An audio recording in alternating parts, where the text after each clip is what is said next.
समझ नहीं आ रहा अपने सैलरी इंक्रीमेंट का क्या करूं। बेटा इतना क्या सोच रहा है? अपने म्यूचुअल फंड्स के एसआईपी का टॉपअप करा ले।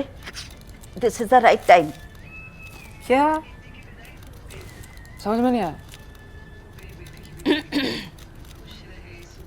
बेटा इतना क्या सोच रहा है? अपने म्यूचुअल फंड्स का एसआईपी टॉपअप करा ले। This is the right time. अब समझा।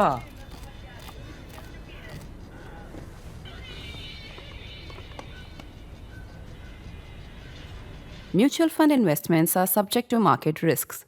Read all scheme-related documents carefully. The 94th birth anniversary of the late Dr APJ Kalam, by far our most admired president so far. That gives me the opportunity to bring to you another episode of First Person Second Draft, because I had known him for almost 30 years. 30 years until he passed away, and we had kept meeting often, even when he was president, definitely when he was heading DRDO, and after that also when he was Government of India's advisor. And I wrote stuff about him, about his department, about his work, some of it flattering, a lot of it flattering, some of it not so flattering, and he always opened out. In fact, he always reached out when there was something unflattering, like the DRDO not delivering on some of the key projects that Indian Armed Forces needed. That's the reason I should share with you an assessment of his life and work. The fact is that it's a reckless way to assess the life of one of India's most loved public figures ever. I told you, the most loved president, one of India's most loved public figures ever. But let's first look at some of the things that former president, late APJ Abdul Kalam, wasn't. One, he wasn't really a scientist in the classical sense of the term, since he did not have many peer-reviewed publications. He wasn't the father of the Indian nuclear bomb, as that was fathered collectively by two generations of Department of Atomic Energy scientists. He did not quite have the gift of oratory and often only repeated his platitudes. On a Raisina hill, people before him by great men of letters, he wasn't much of a writer either. He never got married, was not a family man, and did not have any children, nor was he a politician. I am listing all the things he wasn't, just factually. Nor was he a politician or public figure by upbringing or by training, given that much of his life was spent in the secretive world of weapon designing. And much as he loved to recite Sanskrit shlokas and play the Rudra Veena, he was a simple, God-loving Muslim. Think about what he ended up becoming. He came to be hailed among India's greatest scientists ever, in the class of C.V. Raman and Jagdish Chandra Bose, way above his mentors' generation of Homi Bhabha and Vikram Sarabhai, or his peers in Department of Atomic Energy, ISRO, Indian Space Research Organization, and DRDO. He is immortalized in our collective memory as the man who gave us nuclear deterrent. He became our most popular public speaker across generations, geography and demographics in India, and never spoke at a hall less than bursting at the flanks with standees. The books he wrote were in the nature of pontifical DIYs, do-it-yourselves, but became the biggest non-fiction sellers in our history and shall remain so for a long time.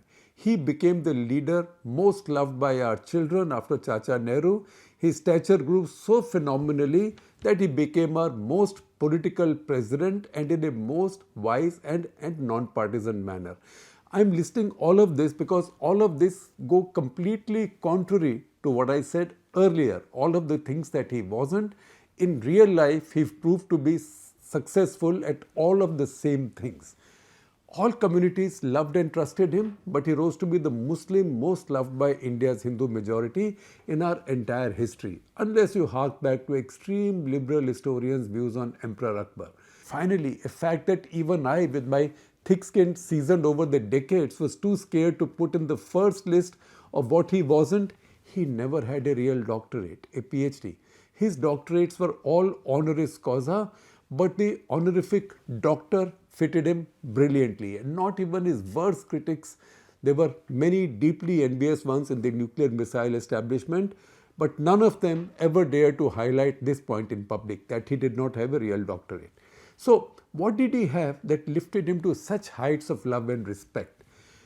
He had moral authority that few Indians have had since independence. That was his biggest strength, moral authority and moral capital. It came from his humility to begin with. You never heard him claim credit for any ISRO DRDO achievements. Never a boast of any kind. Never heard him speak against anybody or complain about anything. And surely for anybody who worked all his life in a scientific engineering establishment, hidden behind an iron curtain of bureaucracy and also secrecy, he had his share of complaints. He never played to the gallery. Despite his complaints, or whenever he had complaints, he never played to the gallery with these complaints or used any of these complaints as excuses for failure. In April 2001, I wrote the first of my two national interests deeply critical of Dr. Kalam. This was headlined Kalam's Banana Republic. I will share a link with you. You will also see it on your screen. You will see a screenshot. The headline of that 2001 national interest was Kalam's Banana Republic. What it meant was, it was a bit cheeky, or maybe more than a bit cheeky, that anytime the armed forces want something, DRDO says, हमको ये बनाना है, और फिर वो बनता नहीं है. They say that they are going to make it, then it doesn't get made, and the armed forces are then left to languish. That is how I use the expression Banana Republic. And the next time I ran into him, literally jogging from the opposite direction in South Delhi's Siri Fort Sports Complex, where he walked in the evenings. He actually lived in a DRDO guest house in the Asian Games Village next door. He noticed I was avoiding eye contact with him in fright. He stopped with a big smile and said he wanted to tell me how much he enjoyed that article and how he agreed with it entirely. I hope the authorities read it also, he said. There are very serious challenges and shortcomings in DRDO. We need to do something. He said this as I searched his face for sarcasm, but as anybody who got to know Kalam over time, he never spoke between the lines. His nomination as president was a Vajpayee-Advani masterstroke. Theirs was India's first BJP-led government, and they were conscious of the need to look and feel inclusive. Someone already a national hero with a Muslim name was going to be an asset. But the way Kalam grew with the job would have surprised them as well. He was the most reassuring presence during the standoff with Pakistan, that is Op Parakram, when we remained a hair trigger away from war for more than a year, at least a year. And this was just the healing touch India needed after the Gujarat riots. He intervened with great circumspection without seeming to interfere. He intervened with great circumspection and maturity, not sounding partisan in the least, and yet letting his mind be known. His was the most effective intervention of all, and delivered in such a sophisticated manner that even the Hindus only ended up respecting him more in those polarized times. The legacy of Kalam, however, is more profound than just this. How profound was underlined by former Prime Minister Manmohan Singh in Karan Thapar's fine interview with him for India Today group. He reminded us that without Kalam's intervention, there would have been no nuclear deal with the US. As the monsoon session of Parliament began in 2008 and Prakash Karat announced that he was withdrawing support to the UPA and would also vote with the BJP, aligned with the BJP and Mayawati, etc., to bring down the government on the nuclear deal, the numbers were stacked up against Manmohan Singh and UPA. But Manmohan Singh not only survived, he won his riskiest political battle with the defection of Mulayam Singh Yadav from the other side, from the side of the left. Originally, and particularly given its large Muslim vote bank, Mulayam was strongly opposed to the nuclear deal. The Congress reached out to Mulayam and a backroom give and take seemed possible. But Mulayam needed a fig leaf, something to hang his turnaround onto. This was provided by Kalam as he came out strongly in endorsement of the nuclear deal. From that moment on, Mulayam and Amar Singh only parroted, if Dr. Kalam says it's fine, it must be so. In fact, if you go back to parliamentary debates on that confidence motion, see the passion with which Asaduddin Owaisi defends a nuclear deal, turning his own politics inside out. Kalam, the patriot, provided the cover there as well. Surprisingly, this still remains a relatively less remembered intervention and has not been noted prominently in countless obituaries written on him. But the fact is, until then, not just the secular parties but even the nuclear scientific establishment had grave suspicions about the nuclear deal that would separate military from the civil and bring both out of the closet. Kalam settled these, and only because he put the nation first, and everybody knew that he puts the nation first.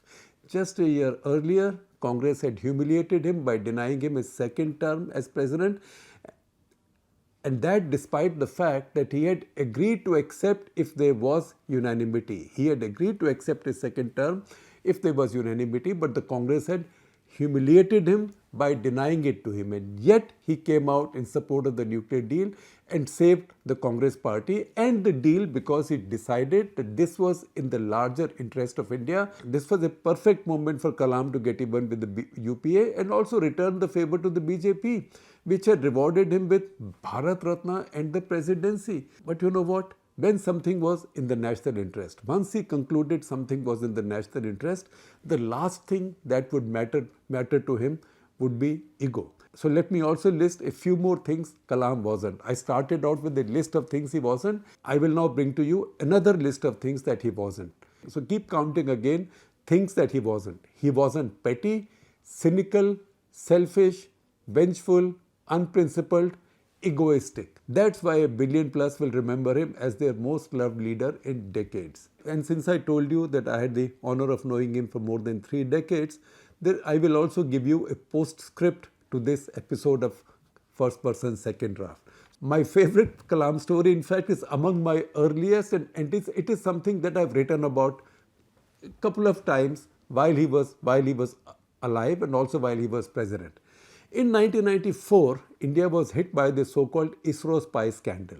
It was alleged and widely believed that 2 eminent ISRO scientists have been caught by Pakistani intelligence in a honey trap using 2 Maldivian women, and that they had passed strategic rocket secrets to them. Investigating the story for India Today, I found the entire plot fishy and fictional. The story the magazine published demolished the Kerala Police and Intelligence Bureau case. The scientists were freed with full vindication and honor, cases were withdrawn, and ultimately the Supreme Court ordered cash compensation to those framed. But early on, as I started work on that story, it was very stressful and very difficult, very challenging to go against the folklore which had already been built. And even in those pre-internet days, we were subjected to a great deal of abuse.